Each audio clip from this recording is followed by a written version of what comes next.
Now you can enjoy the happiness of the holidays for the next 6 months by paying less and making more money by getting 180 days of picks from your favorite handicapper at a huge discount. This limited time Christmas special gives you a 90-day all-access pass with a handicapper of your choice at WagerTalk.com, plus an additional 90 days of all-access passes at no additional cost, an $849 value. This comes out to just under $5 per day, includes all sports released and any 5% best bets, normally priced at $35 each. Your access with your handicapper will cover NFL through the Super Bowl, college football through the national championship, any NBA and NHL action, including playoff games played during access and the start of the MLB season. Plus, if your handicapper does UFC, soccer, tennis, or any sport, yep, it's included. Happy holidays from everyone at WagerTalk.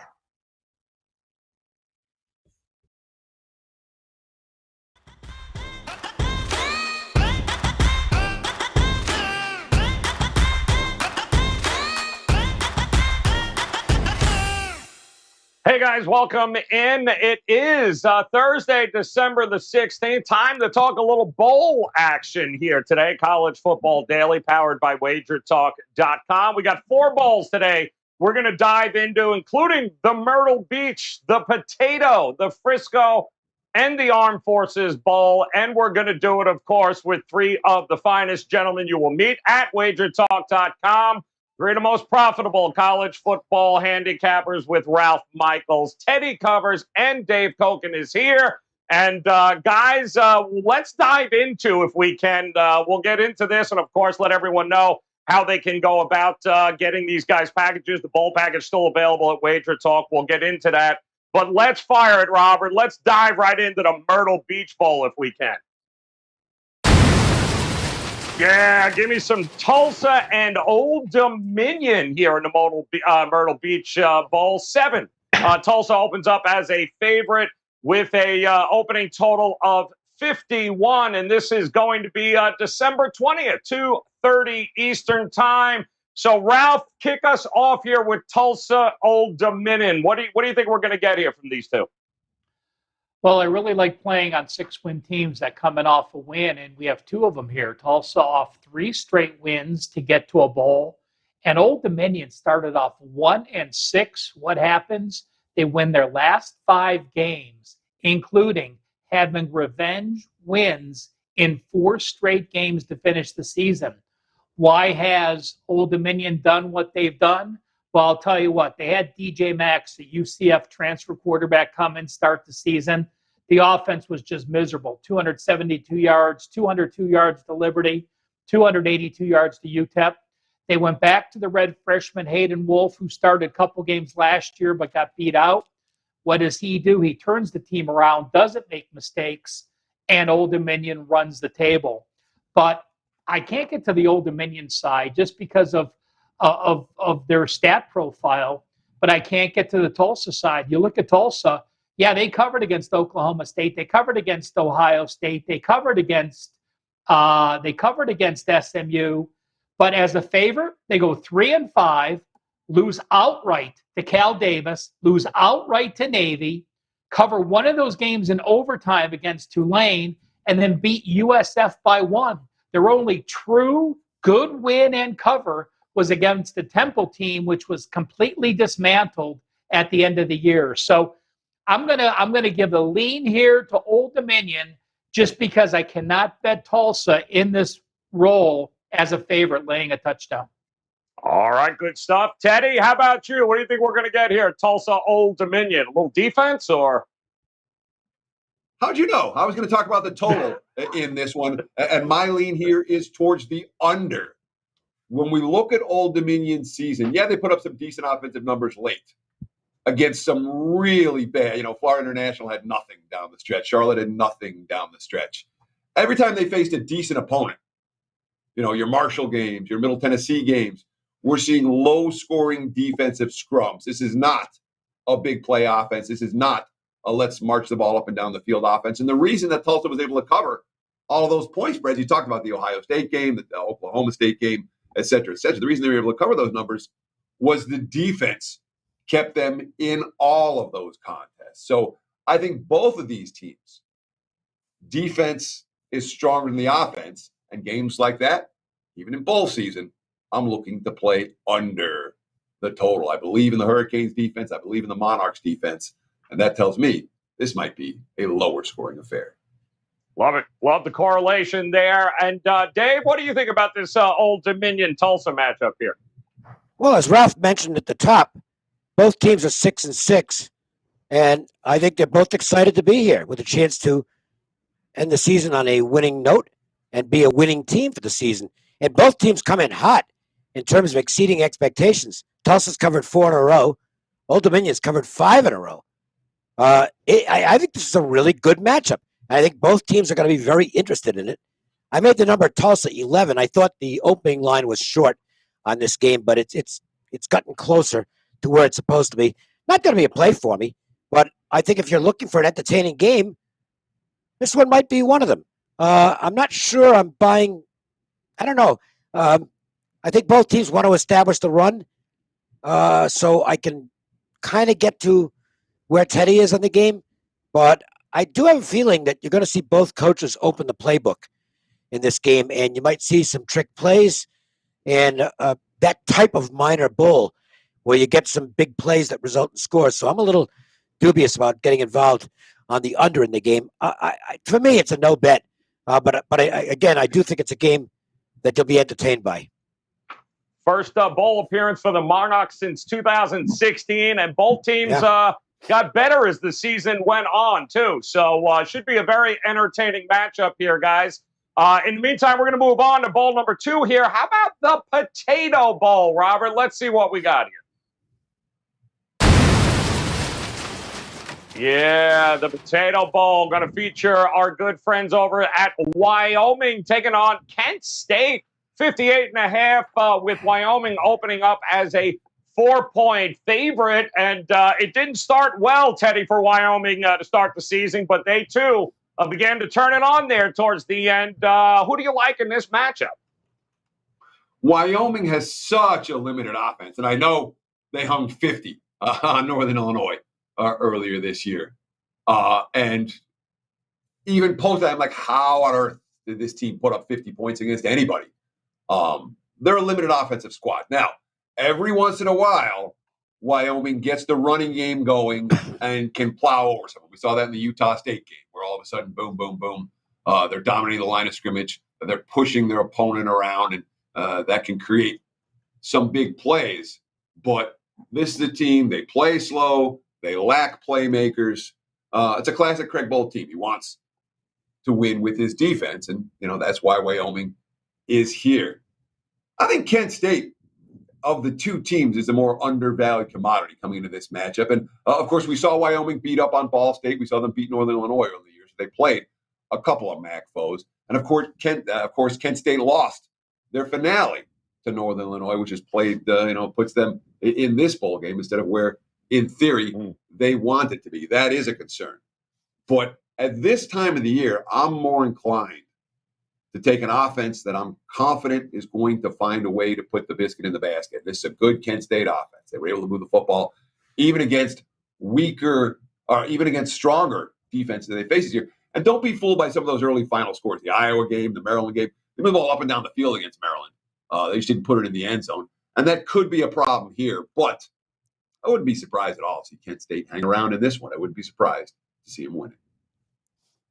Dave, we usually talk about styles with tempo and teams in basketball, college basketball, but man, this is two totally different styles in this game. How do you see it going? No, I'm going to go the opposite side of Teddy in this one because I think Wyoming gets to play the type of offense they want to play here. Kent State sucks on defense. That whole conference is awful defensively.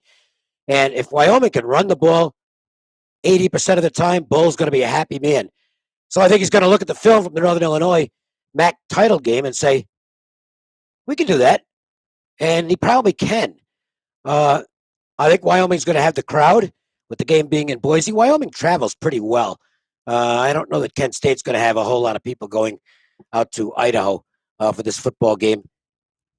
I don't know that I'll actually bet the game because I think the number's about right, But I think the matchup actually does favor the Cowboys. So if I do play this game, it'll be the Wyoming side or it'll be nobody. I'm leaning toward nobody right now. So, Ralph, I don't know if you have any here about teams that lose their conference championship game. Is there what do you think here? Is it an advantage for Kent State to bounce back or not? I don't have that. I can tell you this.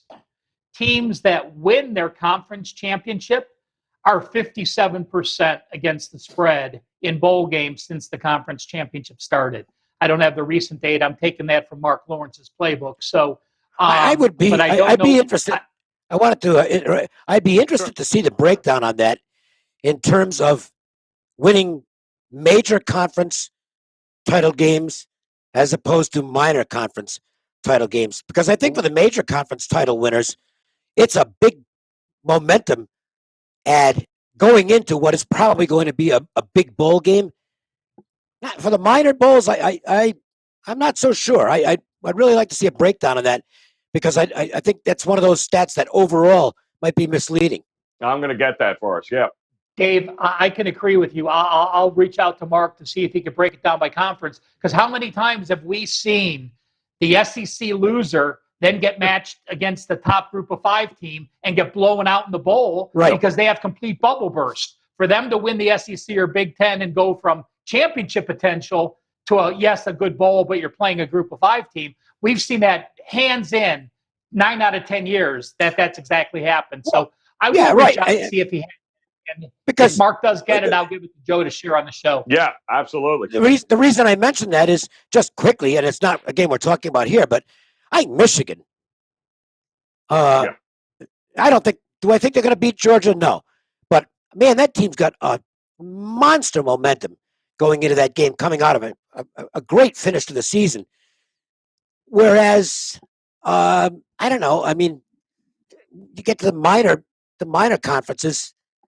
I kind of like for Louisiana Lafayette, and they might win this weekend. I don't know, but they won the game they already wanted to win. Right. For Napier and his send out, and they finally won the conference. I don't see where that's a benefit to them going into their bowl game. So, to me, it's an individual type of breakdown. Joe, I'm gonna be simple in this game. I'm gonna lean over. I don't have a positive side.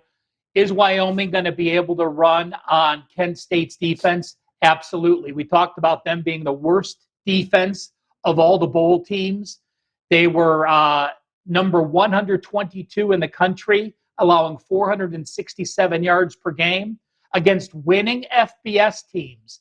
Kent State is number 128 out of the 130 teams, allowing 532 yards per game. Kent State is one of the fastest-paced offenses. They ran 74.9 plays per game. That was number 11 in the country. Dustin Crum can throw the ball. Of course, this is Boise. We need to look at the weather. The early forecast right now for next Tuesday, 29 degrees, but winds only 4 miles per hour. So I have no problems with 29 degrees if there are no winds. I think both offenses match up. And I'll lean with you over here.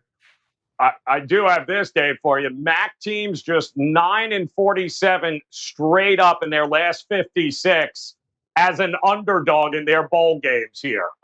So it hasn't been great for teams like Kent State. Go ahead, Ralph. I am going to jump in with this. The MAC for years, playing against the MAC was absolute money. In the last 3 years, the MAC is actually 5-4 straight up. And 6-2-1 against the spread. And as a dog, the last 3 years, MAC teams are 4-1-1 ATS. All right, great stuff here, guys. Let's move on to the Frisco Bowl, Robert. Let's see what we got here. Well, we got looking at UTSA, the Roadrunners taking on San Diego State. Total of 50 in this one. -3 for UTSA. So a little Mount West taking on our good friends in Conference USA. Dave, San Diego State, certainly a team that we talked about a number of times on the show this year. How do you think they're going to fare in this one? I think they'll do well. I'm going to bet this game. I'm going to be taking the Aztecs plus the 3. Look, I know the conference championship game didn't go very well for them, but they had like 20 guys out. And as far as I know, they're all back. So the problems that existed for the game with Utah State, and I think they had, I just don't, they looked flat from the opening minute in that game. Utah State was a lot more excited about the matchup, and it was just a bad San Diego State performance, particularly on the defensive side where we know the Aztecs are good. I think San Diego State can shut down the San Antonio running game, and if you make Frank Harris start to throw the ball, he can make mistakes. He's a quarterback who thrives when the running game is doing well. San Antonio's had a heck of a year. They're a good story, but I really don't think they should be favored in the game. I think San Diego State, with all the pieces back on the field, is the better football team, and I think they might be a little embarrassed about how badly they got beaten in that conference championship game in what was ostensibly a home game. It wasn't a home game. It was in Carson, not San Diego, but close enough. I think the Aztecs come to play here, and I expect them to win the game. So +3 for me is a take. All right, like in San Diego State here. How about you, Ralph? How are you looking at this one? I'm going to go over. And over in the San Diego State game is probably something that hasn't come out of my mouth the last 2 regular seasons. If you watch San Diego State play against San Jose or UNLV, I would tell you they're the worst offense in the country, flat out, period. But then you still look at the way they finished. You score 23 against Nevada. You score 28 against UNLV. You score 27 against Boise.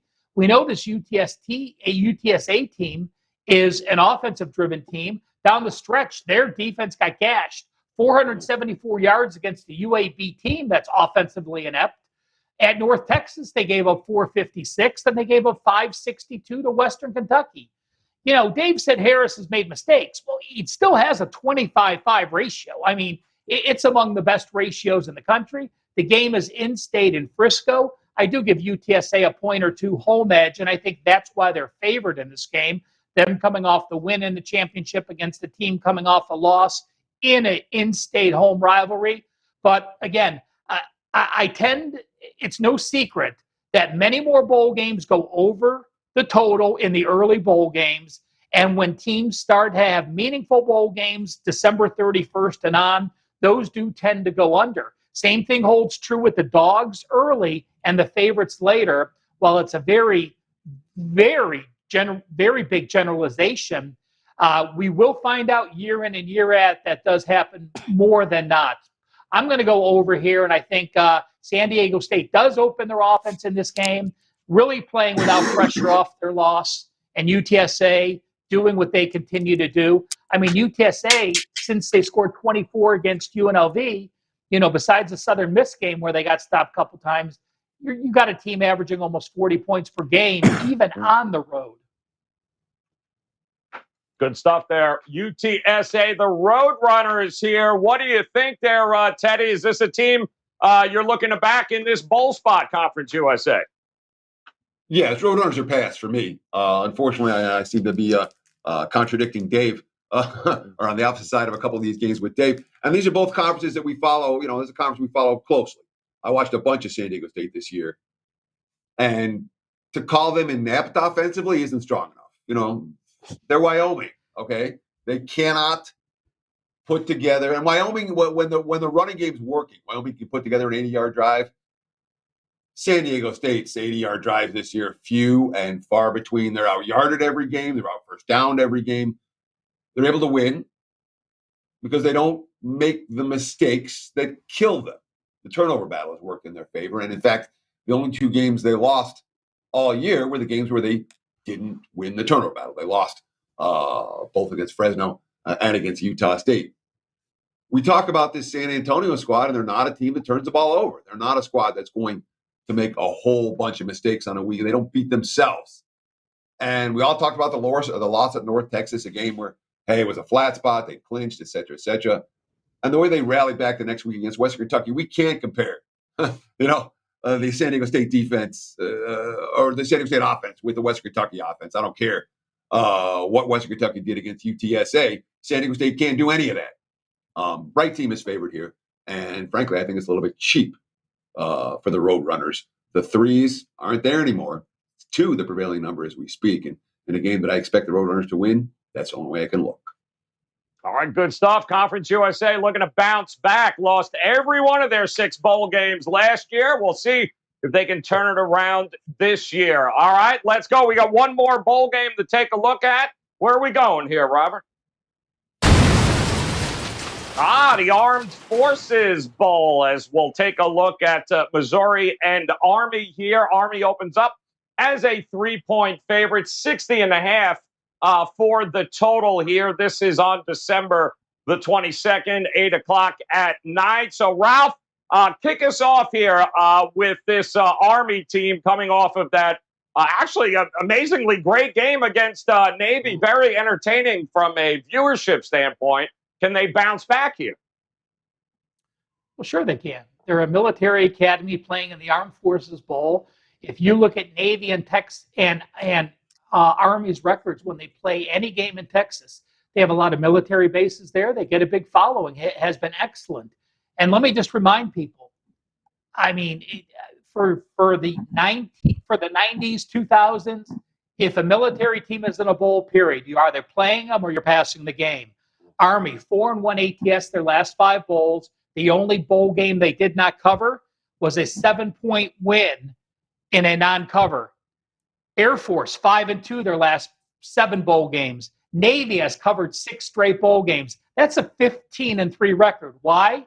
Because you have kids that are militarily trained, who do not get caught up in the pageantry, who are absolutely focused on every game, against a team that doesn't want to worry about cut blocking, who has to practice against the option, and it's something you only see on irregular basis.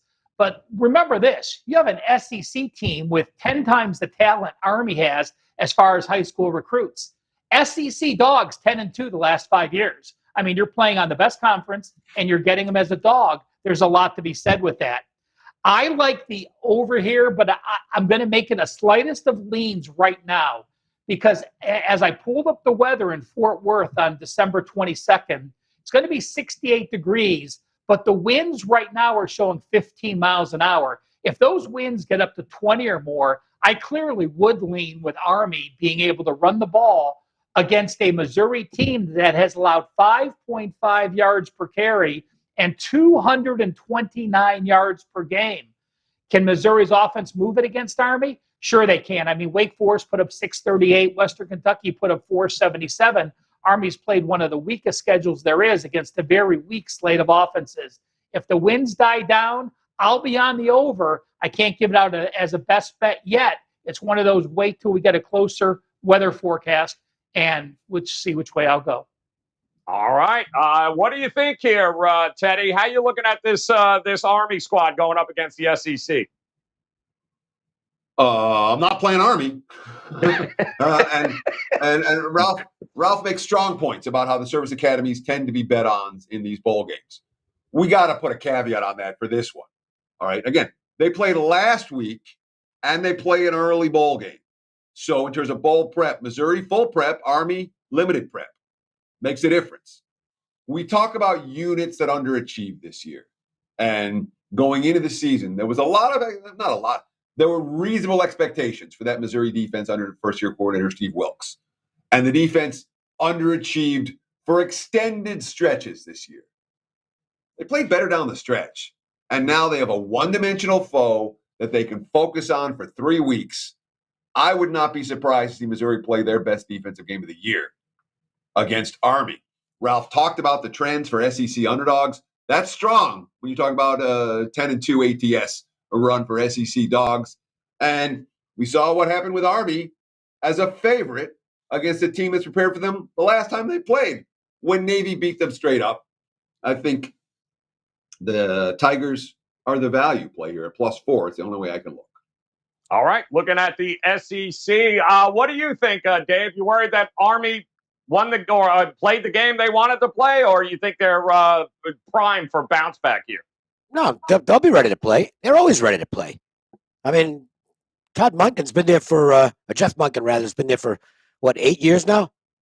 Have they ever had a game where they're not ready to play? Guy's a great coach. Army hasn't beaten anybody. But they did play a really respectable game at Wisconsin, lost by 6. They beat a bowl team in Western Kentucky, not this level, obviously. They had a wild game with Wake Forest where they did put 56 on the board, still lost the game. They beat Air Force, which was impressive. They beat Liberty, which isn't bad. I'm not laying points with Army because the athleticism on the other side, there's just no comparison. And as Teddy mentioned, Missouri did play much better defense down the stretch. They had a couple of really good games defensively down the stretch. So they seem to be getting better at the end of the season. I don't want to lay points with Army, so I can't play it. If it was Missouri was 3, I'd take Army, but not at the present number. So I'll just stay out of it, I guess. And to me, it's an easy pass. So we got a Independence going up against Power 5 since 1997, just 5-17 straight up in those bowl games, guys. So we'll see what Army can do up against the SEC in that one. So there you got it. We got 4 bowl games here. Now it is time to break it down a little further. See if there's one of these gentlemen like a little bit more than the others. Also want to let you guys know, of course, the bowl package still available right now. Great holiday packages available. These all-access plays, guys, is the way to go. You get all the plays, all the bowl games. You get NFL, NHL, college hoops, NBA, everything from your favorite handicapper with these all-access packages available right now at WagerTalk.com. So, Ralph, kick us off here. Is there one of these you're leaning towards a little bit more than the others? There is, Joe. Thanks. And I do want to remind people, I do have a 5% college bowl play this weekend, and it's available for just $2. I was the $2 handicapper on Tuesday, but that play is still available, not in the main brick, but on my homepage, wt.buzz/RM. I'm going to go over, Joe, and I look at 2 games. Look at Wyoming and Kent State, and look at San Diego State, Utah State. 2 Mountain West teams that are defensive based that want to run the ball, 2 smaller conference teams with very good offenses. But the San Diego State UTS line is 49.5. Kent State, Wyoming, 59. I'm going to go with the UTSA San Diego State over 49. If I can get San Diego State to score 27, which I think they can against this UTSD, I think UTSA's offense can score in the 20s as well. 49, to me, looks like the play over in that game. All right, good stuff there. Looking at that is the Frisco Bowl, guys. Teddy, how about you? Which one of these you're leaning towards a little more than the others?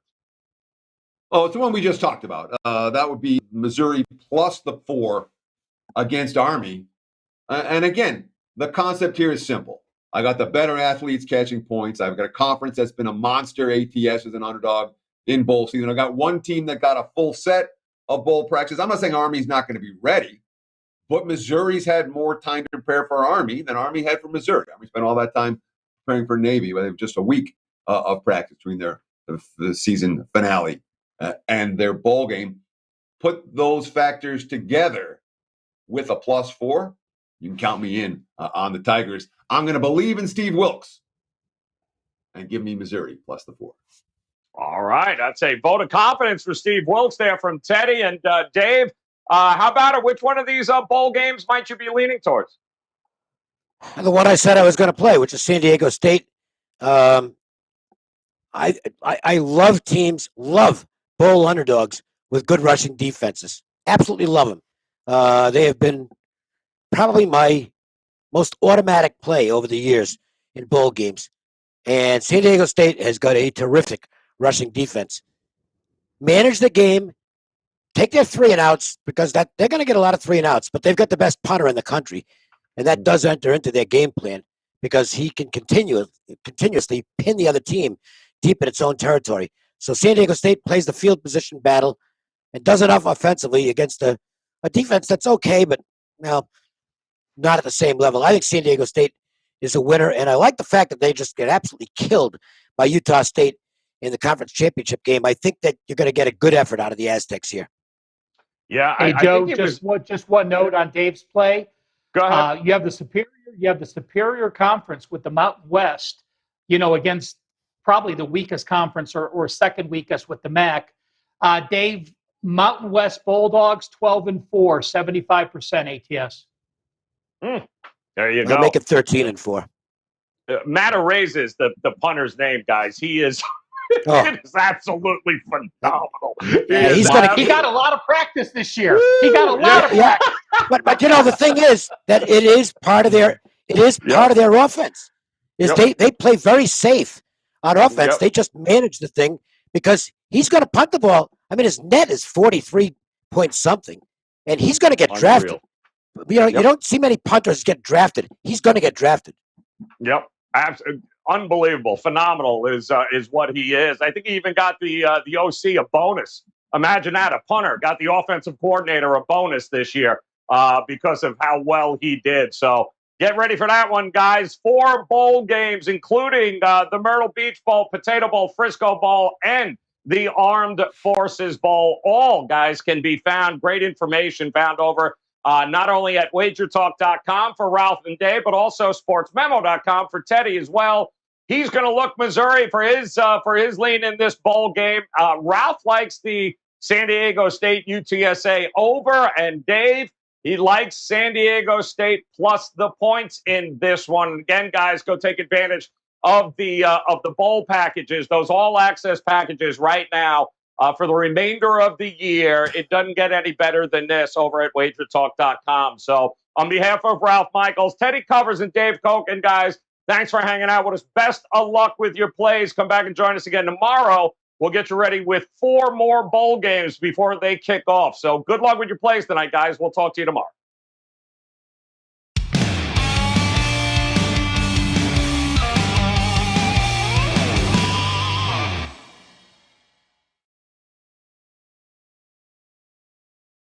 We know this business is loaded with competitors and copycats, and we are very proud and extremely excited to be one of, if not the premier sports betting information provider in North America. From a massive library of free picks and handicapping videos, daily shows, podcasts, and articles, our free live odds service, a team of the nation's finest sports handicappers supported with top-rated customer service, we pride ourselves on being the leaders in our industry, always looking to evolve and stay multiple steps ahead of our competitors. With that being said, we truly do want to let you know we appreciate your patronage. Moving forward, 7-day all-access packages will be reduced from $119 to just $99, and our 30-day all-access packages are also being slashed moving forward, going from $349 to under $10 a day at only $299. Our new pricing is already active and available just by going to your favorite handicappers homepage right now.